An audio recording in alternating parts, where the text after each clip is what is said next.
Punjab versus Delhi capitals ವಿರುದ್ಧ ನಡೆದಂತ ಈ ಒಂದು ಮ್ಯಾಚ್ ನಲ್ಲಿ ಡೆಲ್ಲಿಯವರು 6 ವಿಕೆಟ್ ಇಂದ ಈ ಒಂದು ಮ್ಯಾಚ್ ಗೆದ್ದಿದ್ದಾರೆ ಫ್ರೆಂಡ್. ಈ ಒಂದು ಮ್ಯಾಚ್ ಗೆಲ್ಲುವ ಮೂಲಕ ಈಗ ಪಂಜಾಬ್ಗೆ ಪ್ಲೇ ಆಫ್ಗೆ ಹೋಗಿದ್ದಾರೆ. ಅದೇ ಫಸ್ಟ್ ಸೆಕೆಂಡ್ ಸ್ಲಾಟ್ ಅಲ್ಲಿ ಹೋಗೋದು ಇದ್ಮೇಲೆ ಕಷ್ಟ ಆಗುತ್ತೆ ಫ್ರೆಂಡ್. ಟೋಟಲ್ ಆಗಿ ನಿನ್ನೆ ಬ್ಯಾಟಿಂಗ್ ಮಾಡಿದ ಪಂಜಾಬ್ ತಂಡ ಆರಂಭದಲ್ಲಿ ಚೆನ್ನಾಗಿಂತ ಆರಂಭ ಸಿಗ್ಲಿಲ್ಲ. ಪ್ರಭಾಸ್ ಸಿಂಹ 26 ರನ್ ಮಾಡಿದ್ರು, ಇಂಗ್ಲಿಷ್ 32, ಹಾಗೆ ಶ್ರೇಯಸ್ ಅಯ್ಯರ್ 53 ರನ್ ಮಾಡಿ ಇವ್ರು ಅನ್ಕೊಂತ ಒಂದು 20-30 ರನ್ ಮಾಡಿ ಟೋಟಲ್ ಆಗಿ 206 ರನ್ ಟಾರ್ಗೆಟ್ ಕೊಟ್ಟಿದ್ರು ಡಿಸಿ ತಂಡಕ್ಕೆ. ಈ ಒಂದು ಟಾರ್ಗೆಟ್ ನ ಡಿಸಿ ತಂಡ ಚೇಸ್ ಮಾಡುತ್ತೆ ಇಲ್ಲೋದು ಕೂಡ ಎಲ್ಲರಿಗೂ ಕೂಡ ಡೌಟ್ ಇತ್ತು. ಯಾಕಂದ್ರೆ ಇವರು ಅಕ್ಷಯ್ ಪಟೇಲ್ ಇದ್ದಿಲ್ಲ, ಆಮೇಲೆ ಕರುಣ್ ನಾಯರ್ ಕೂಡ ಫಾರ್ಮ್ ಇದ್ದಿಲ್ಲ.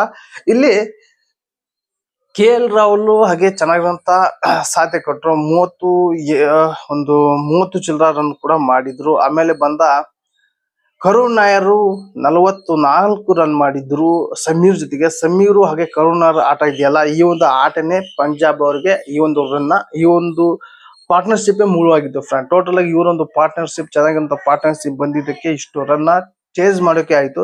ಕರುಣ್ ನಾಯರ್ 4 ಚೆನ್ನಾಗಿರುವಂತ 4 ಹೊಡ್ತಿದ್ರು, back to back 3-2 back to back ಈ ರೀತಿ 4 44 ರನ್ ಮಾಡಿ ಔಟ್ ಆದ್ರು. ಆಮೇಲೆ ಬಂದ ಸ್ಟೋಪ್ಸ್ ಹಾಗೆ ಸಮೀರ್, ಇವರೊಂದು ಆಟ ಚೆನ್ನಾಗಿಂತ ಸ್ವಲ್ಪ ಫಿನಿಶಿಂಗ್ ಆಟ ಬಂತು ಫ್ರೆಂಡ್ ಇವರೊಂದು ಬ್ಯಾಟ್ ಇಂದ. ಅಲ್ಲಿ ಆಚೆ ಕಡೆ ಕ್ರೀಸ್ ನಲ್ಲಿ ಇದ್ದ ಸಮೀರ್ ಸ್ಫೋಟಕ ಇನ್ನಿಂಗ್ಸ್ ಆಡ್ತಾ ಇದ್ರೆ, ಈ ಕಡೆ ಸ್ಟೋಪ್ ಸ್ವಲ್ಪ ನಿಧಾನಗತಿಯಿಂದ ಆಡಿ ಟೋಟಲ್ ಆಗಿ 6 ವಿಕೆಟ್ ಇಂದ ಈ ಒಂದು ಮ್ಯಾಚ್ ಗೆಲ್ಸಿದ್ದಾರೆ. ಈ ಒಂದು ಮ್ಯಾಚ್ ಸೋಲೋ ಮೂಲಕ ಪಂಜಾಬ್ ಅವರಿಗೆ ಈಗ ಪಂಜಾಬ್ ಇಂದ ಯಾರಿಗೆ ಹೆಲ್ಪ್ ಆಗಿದೆ ಅಂದ್ರೆ, ಈಗ ಜಿಟಿಗೆ ಹೆಲ್ಪ್ ಆಗಿದೆ, RCB ಹೆಲ್ಪ್ ಆಗಿದೆ, ಮುಂಬೈಗೂ ಕೂಡ ಹೆಲ್ಪ್ ಆಗಿದೆ. ಯಾವ ರೀತಿ ಅಂದ್ರೆ, ಅಕಸ್ಮಾತ್ ಏನಾದ್ರು ಪಂಜಾಬ್ ಅವರು ನಿನ್ನೆ ಗೆದ್ದು ಬರುವಂತ ಮ್ಯಾಚ್ ಕೂಡ ಗೆದ್ದಿದ್ರೆ 21 ಪಾಯಿಂಟ್ ಆಗ್ತಿತ್ತು ಅವ್ರಿಗೆ. ಡೈರೆಕ್ಟ್ ಆಗಿ 21 ಪಾಯಿಂಟ್ ಇಂದ ಪಂಜಾಬ್ ಅವ್ರಿಗೆ ಯಾರು ಕೂಡ ಟಚ್ ಮಾಡೋಕೆ ಆಗ್ತಿರ್ಲಿಲ್ಲ. ನಿನ್ನೆ ಮ್ಯಾಚ್ ಗೆದ್ದು ಬರುವಂತ ಮ್ಯಾಚ್ ಗೆದ್ದಿದ್ರೆ 21 ಪಾಯಿಂಟ್ ಆಗ್ತಿತ್ತು. ಇಲ್ಲಿ ಮುಂಬೈ ಕೂಡ ಅವ್ರಿಗೆ ಟಚ್ ಮಾಡಕ್ ಆಗ್ತಿದ್ದಿರಲಿಲ್ಲ, RCB ಕೂಡ ಟಚ್ ಮಾಡಕ್ ಆಗ್ತಿದ್ರಲ್ಲ, ಈ ಕಡೆ GTನೂ ಕೂಡ ಟಚ್ ಮಾಡಕ್ ಆಗ್ತಿರ್ಲಿಲ್ಲ. GT ತಾಗ ಒಂದ್ ಮ್ಯಾಚ್ ಇದೆ 18 ಪಾಯಿಂಟ್ ಇದೆ, ಈಗ ಇನ್ನೊಂದು ಮ್ಯಾಚ್ ಗೆದ್ರು 20 ಪಾಯಿಂಟ್ ಆಗ್ತಿತ್ತು. ಹಾಗಾಗಿ 21ರಲ್ಲಿ ಇರ್ತಿದ್ರು ಪಂಜಾಬ್ ಅವರು.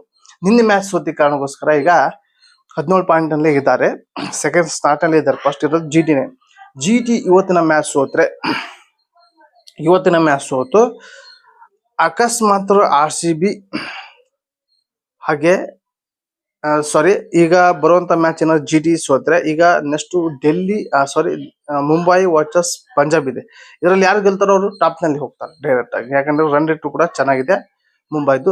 ಗೆದ್ದವ್ರ ತಂಡ ಟಾಪ್ ನಲ್ಲಿ ಇರ್ತಾರೆ ಆಯ್ತಾ. ಈಗ ಪಂಜಾಬ್ ಗೆದ್ರು ಕೂಡ ಟಾಪ್ ನಲ್ಲಿ ಇರ್ತಾರೆ, ಮುಂಬೈ ಕೂಡ ಟಾಪ್ ನಲ್ಲಿ ಇರ್ತಾರೆ. ಅಕಸ್ಮಾತ್ ಏನಾದ್ರು GT ಬರುತ್ತೆ ಏನಾದ್ರು ಗೆದ್ರೆ ಅವ್ರಿಗೆ ಫಸ್ಟ್ ಅಥವಾ ಸೆಕೆಂಡ್ ಫಿಕ್ಸ್, ಯಾವುದೇ ಒಂದು ಡೌಟ್ ಇಲ್ಲ ಇವತ್ತು ಗೆದ್ರೆ.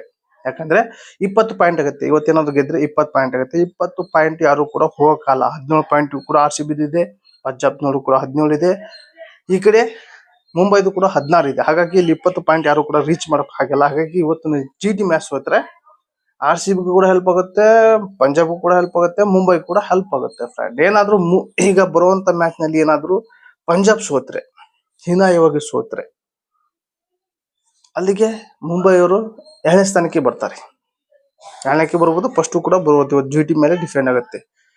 ಆಮೇಲೆ RCB ಒಂದು ಮ್ಯಾಚ್ ಗೆದ್ರೆ ಸೆಕೆಂಡ್ ಅಥವಾ ಫಸ್ಟ್ ಫಿಕ್ಸ್ ಆಗುತ್ತೆ ಫ್ರೆಂಡ್, ಯಾವುದೇ ಡೌಟ್ ಇಲ್ಲ. ಹಾಗಾಗಿ ಇಲ್ಲಿ ಬರುವಂತ ಮ್ಯಾಚ್ ಇದೆಯಲ್ಲ ಬಾರಿ ಕ್ರೂಷಲ್ ಇದೆ.